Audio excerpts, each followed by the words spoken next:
Кайгалак музда каналга смело кирип кетет. Встречный келгенде качкан болсоң каналга прямо кирип кетесиң да. Бул жолдун кыскалыгын аяктан эле көрсөңүз болот. Эски жолдун изи, бул жаңы асфальт. Дээрлик 1 метр айырмачылыгы бар. Бул жолду жасап берип койсун, 6 метр кылды. Ал эски жол 5 метр болгонуна байланыштуу узуну 800 эмес 1 километр кылып квадрат метр менен чыгарганбыз да. Биз азыр Төрткүл айылына бара турчу жолдо турабыз. Бул жолдун бүткөнүнө 2 ай боло элек. Бирок бул жолго жергиликтүү жашоочулар наразы. Эмне себептен? Себеби бул жолдун туурасы аябай эле кыска. Бул жолдун кыскалыгын аяктан эле көрсөңүз болот. Бул эски жолдун изи, бул жаңы асфальт. Дээрлик 1 метр айырмачылыгы бар. Жергиликтүү жашоочулар наразы болгондон кийин ДУ келиптир дагы ушундай шагылдарды төгүп коюптур. Ушул жаңы салынган асфальттын улантысы болуп калат экен. Ушул жол боюнча сиздерге мен Оргубай Бектур айтып берем. Биз менен бирге болуңуз.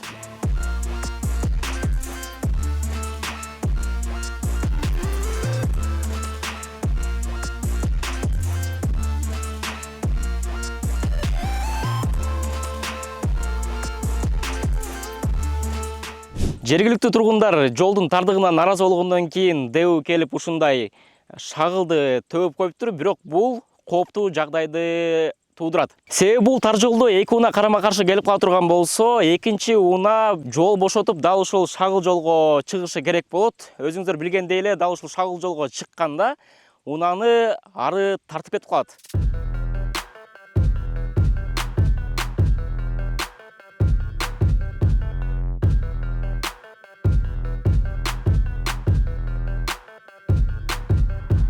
Бул жолдун эки тарабында тең көйгөй бар. Биринчи тарабы бул жанагы биз көрсөткөн шагыл боло турган болсо, экинчи тарабы бул суу каналы. Бул жактан унаа келе жатып, алдындагы унаадан буйтайм деп бул суу каналына түшүп кетүү ыктымалдыгы аябай чоң.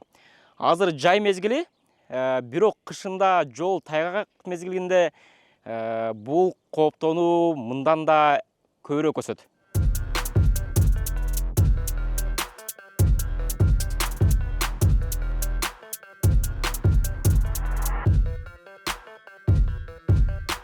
Дал ушул жаңы тар көчө дагы кандай көйгөйлөрдү жаратышы мүмкүн? Жергиликтүү Төрткүл айылынын тургундары менен маектешип көрөлү, биз менен бирге болуңуз.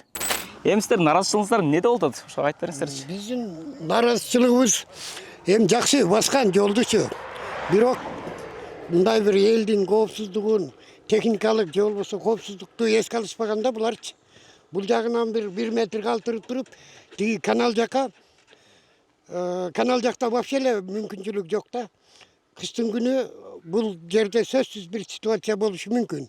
Постоянный грейдер бул айылга келбейт. Эртең менен күрөлбөйт. Эртең менен маршруткабыз жүрөт.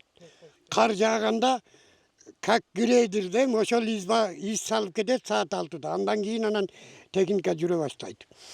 Ошол биздин нааразы болгонубуздун себеби эле жакшы көңүл бурулбай калганбы же ДУнун өздөрү эми көзгө деле көрүнүп турат да, бул жакта кеңири 1 метр жер калып калган. Биздин өтө нааразы болгон жерибиз ушул. ДУ биз өзү жаздын астында барганбыз өзү. Жол министрлигине деле. Болуптур, жасап беребиз. Сиздердин айыл үчүн 2 километр эле 1 километрин совхоз ошол жолдон өтөсүңөр. 1 километрин ал жака, 1 километрин бул жака деген. Жасалды. Жасалганы менен мынандай элдин талабына жооп бере турган болуп жасалбай калды да. Биздин наразычылыгыбыз ушунда. Ушуну балдарым жакшылап чагылдырып, көрдүңөр өзүңөр деле эски асфальттын изи буякта турат. Тетиги каналдын кырын алып барып коюп койгон жолдун. Ушул биздин наразычылыгыбыз ушул. Мен билишимче бул айылда баягы чөп эме кылып грузовой машиналар көп. Грузовой машиналар көп. Анан эки машина келип калганда кандай бирөө жолдон чыгып турабы? Бирөө ошондой маселе жаралып атат да. Бул туурасы дагы 5 метр эле болуп калган. Өзү мурдагы жол 6 метр болуш керек экен. Мынандай өзүнүн немеси турат эски.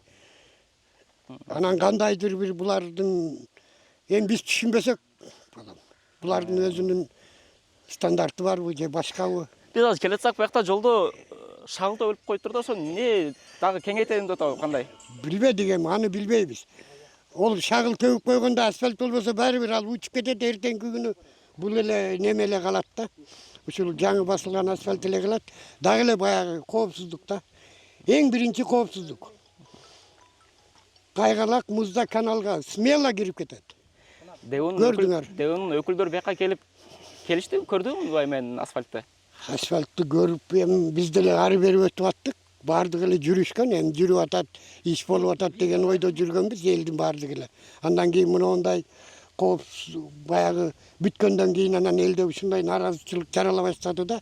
Действительно, каналдын кырына азыр деле тайгалак эмес. Встречный келгенде качкан болсоң каналга прямо кирип кетесиң да. Көрүп турасыңар. 50 сантиметрде чыкпайт. Бул качан башталып, качан бүттү жол? Где-то майдын Ушул жылдын. Ушул жылдын майдын 20-ларында баштайбыз деп сөз беришкен өздөрү. Анан бир аз өтүп баштады, бирок бүттү. Жакшы эле. Эми 99-98% айылга кичине калганда да жамабай койду. Ушундай кемчилик кете берет экен да, бул организацияда кемчиликсиз неме болбойт окшойт. Бул жолдун бүтүшкөнүнө бир 2 ай болуп турду өзү, а? Бир ай болду. Жолубуз кичине тар болуп калды. Анан ушуга ДО кайрылып, кичине ушу жолубузду 1 метр коштуруп берсек жакшы болот эле. Ошондой эле биздин эмебиз, талабыбыз ошо.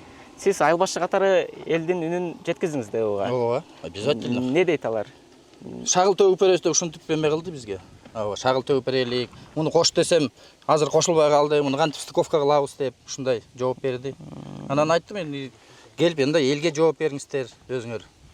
Келебиз дештиби? Келебиз деген. Ооба. Мен буга кишиге да айткам, бүгүн чыгаралыкпы десем, өстөр тартып эле кетет. Негизи узундугу канча бул жолдун? Короче, булар мындай айтты. Силердин эмеңер боюнча эмне 800 метр болмок. Метр деди. Мына бул кишилер чуркаган баары билет. Анан биз 1 километр кылдык, 5 метр кылып бердик деп мага ушинтип айтты. Ооба. Анан биз эмне кылабыз? Нерең разбитый участок болчу. Аябай, мына күн сайын биз өтүп тургандар баары билет. 200 метр болсо да кошулуп калса да биз ошого разы болуп эле сүйүндүк, эмне кылабыз башка? Негизи караганда стандартка жооп берек узкий болуп калган да. Анан биз талап кылган жерибиз могу эски неме менен 6 метр болсун депчи. Анан бирок бул жерде азыр бир 90% машина минет да элдерчи. Бизде машина жок. Биз бирок немеге чыгып кетебиз. Бирок азыр шагал төгөбүз деп айыл башчыга неметкен экен, бирок шагал менен обгонго чыккан адам машина жөн эле тартып кетет. Элдин немесинде коноктор келет, башка немелер келет.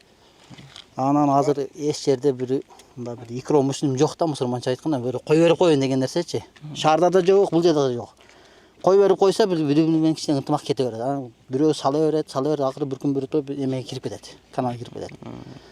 Ошого мына жолду жасаган эч ким келип туруп анын немесин төрө бербейт. Моральный немесинчи, кетирген чыгымына, ден соолугуна. Ошого биздин элдин тропитети эметкенибиз, мына талап кылганыбыз.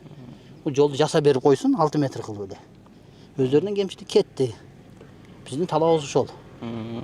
Негизи бул жол курулгандан кийин мындай учурлар болду беле, мындай кооптуу учурлар? Жок, эми бул көп болсо бир 20 күн болду да. Курулган 20 күн болду.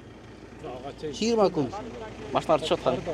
Тарда. Андан үстүнө бул түндө жүргөндө грузовой машина жүрөт, мына өзүң көрүп турасың.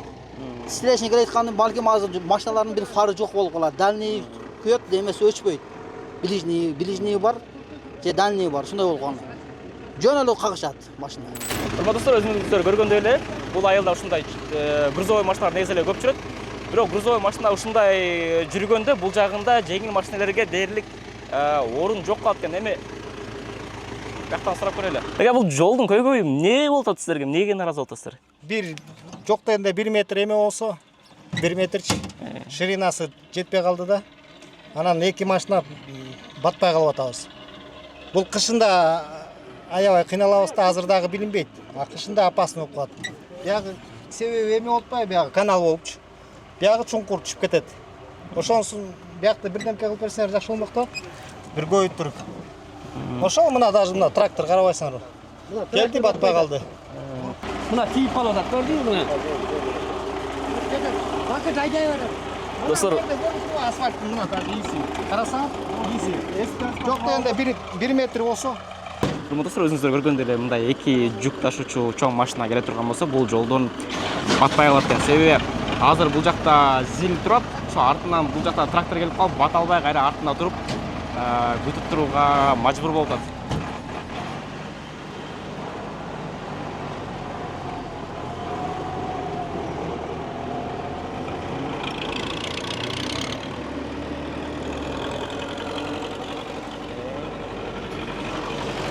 Жылдан ашык ушул жерди эме жолду асфальт кылабыз деп чуркап жүрдүк да, бир жылдан ашты. Аксакалдарды көтөрүп Минтрансқа 2 жолу бардык. Кышында курултайда айттырып атып эптеп 2 километр эмеге кийиргенбиз да мунучу. Бюджетке кийирип, анан 2 километрдин 1 километр 200-ün тиги наркайдын ортосуна басып берди. Ал стандартка жооп берет, 6 метр болду да. Анан бул жери кичине узкий болуп калды.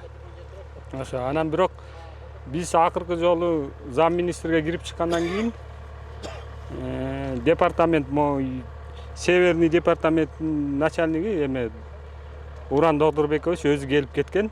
Анан Дебуга айткан, ашыгы менен болсо да басып бергиле, бүтүрүп бергиле депчи. Анан бирок стандарт менен басса жакшы болмок. Кичине узкий болуп калды биягычы. Анан көп эмелерди айткан, айылга чейин бүтүрүп бергиле, көпүрөлөрү наркы бир жерде көпүрө узкий, ошону расширить этип бергиле депчи. Эми азыр мен түшүнүгүм боюнча бул жерден 1 метрди обочинаны шагыл менен көтөрүп беребиз деп атат да. Жолдун уландысы катары. Уландысы катарычы. Анан эми ал өзү стандартка жооп берди. Стандарт 6 метр. Бул жер 5 метр болуп калган. Узартып салышкан да. Булардын айтымы боюнча 800 метрди 900 метр 1 километрге чейин узартып салган. Эмесин 1 метрди узунуна кошпогон да. Анан эми элдердин нааразы болгон себеби эме болуп атат да. Жол узкий болуп калып, анан канал жакын жайгашкандыктан кышында ошо каналда сразу эме болгондуктан ошол жака кетип калат машиналер. Анан катуу бул жерде ылдамдык жакшы жолдо билесиңер го, постоянно эле ылдамдык болот. Анан эртеңки күнү бир нерсе болуп авария болсо ким жооп берет деп да. Дагы жергиликтүү тургундар ушул жакты аябай тар курулуп калды деп нааразы болушат да. Анан сизден ошого сурайын деп келдик эле. Эмне себептен мындай тар курулуп калды?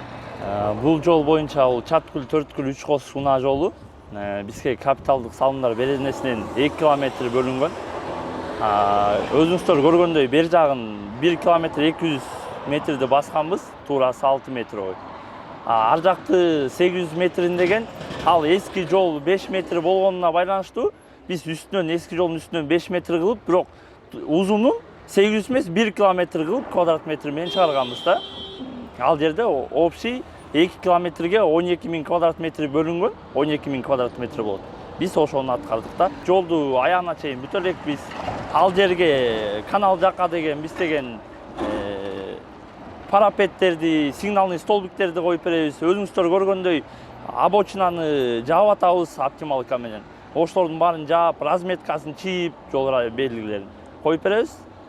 Анан тургундардын айтымында жанагы шагыл төгүп коюштар жолдун боюначы. Ал обочинаны түздөй турган оптималка. Ал эме деп айтышты да бизге. Жолдун тар куруп коюп турубуз деп айтсак, анан жолдун продолжениясы катары кичине ширина кылып коюш үчүн ошо шагыл төгүп коюшту депчи. Ал жол салынгандан кийин баягы асфальт көтөрүлөт да, жолдон бийик болуп көтөрүлгөндө асфальтты бекемдөө үчүн чети жабылат да, оптималка менен өзүнүн инструкциясы ал. Негизи мындай план боюнча кандай болчу ширинасы, длинасы? План боюнча негизи ал жерге 6 метр ой кылганда, өзүңүздөр көргөндөй 6 метр кылганда вообще каналга чыгып кетет. Обочинанын местасы калбай калат да. Ошон үчүн эски жолдагы 5 метр экен биз үстүнөн кылдык. 1 метр, 1,5 метр кылып обочинасын түзөп беребиз. Бирок эме экен да жанагы сиз курган асфальттан эски асфальт дагы 1 метр чагыраак турат экен да, чыгып турат экен. Ал кээ бир жеринде эле ошондой экен, мурунку асфальттагы. Негизи өзүнүкү биз ченеген боюнча 5 метр экен да. Безопасность жана канал жакка жакын деген жагына сигналный столбик и парапеттерди орнотуп беребиз да. Негизи жанагы узун ширинасынан алып узунуна кошкондо айылдын эмелери менен макулдаштыңыздар белечи, алар кереги жокпу? Жок, биз өзүбүз макулдашуу болгон эмес. Макулдашуу болгон эмес, биз өзүбүз ченеп, анан бер жагы 6 метр болгондо 1-2-ни алып салып, ар жагын 1 километр салып бергенбиз да, 5 метр кылып. Ал эски жол менен тууралап кылып бергенбиз да. Дал ушул тар көчөнүн көйгөйүнүн чечилишин жергиликтүү тургундар чыдамсыздык менен күтүп жатышат. Бул маселени мен Оргубаев Бектур чагылдырып бердим. Саламатта болуңуз.